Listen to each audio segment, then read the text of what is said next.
នេះគឺសកម្មភាពក្មេងៗច្រកថងដាក់ក្របកាហ្វេអានេះ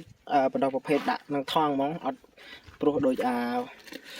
នោះទេអត់ព្រោះដូចអាចុងវីដេអូទេបាទចុងវីដេអូខ្ញុំព្រោះប្រភេទក្របដាក់ព្រោះវាហើយបានយកមកដាក់ថងបាទនេះដាក់ថងយកហ្មងបណ្ដោះបែបដាក់ថងយកហ្មងហើយចាំមើលក្របកាហ្វេយើងក្របកាហ្វេនេះ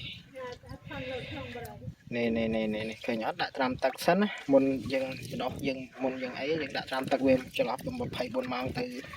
36ម៉ោងចាឃើញអត់ល្អអត់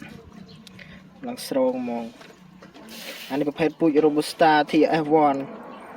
វាស៊ូនឹងអាកាសធាតុដីត្រឹមរយៈកម្ពស់300ម៉ែត្រអីយើងអាចដាំបានហើយវាធន់នឹងជំងឺហើយតំបន់ខ្ញុំនេះអត់មែនតំបន់ដូការីរតនគិរីទេគឺតំបន់ខេត្តត្បូងឃ្មុំតែក៏អាចដាំវាបានដីអាកាសធាតុវាអត់ត្រជាក់ទេតែយើងអាចដាំវាបាន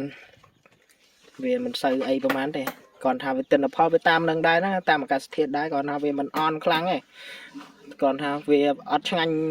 ដូចគេខេត្តរតនគិរីដូការីຂະຫນាត់ស្តង់ដាគេហ្មងតែយើងអាចដាំបាននេះគេកំពុងច្រកហើយបើមានចំណាប់អារម្មណ៍ចង់ទិញក្របពូជអីតំណមកខ្ញុំបានណាខ្ញុំមានលក់ក្របពូជ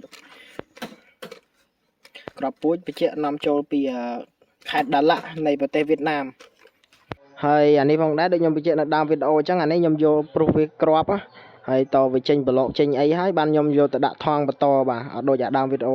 ខ្ញុំដាក់នៅថងបងបដោះ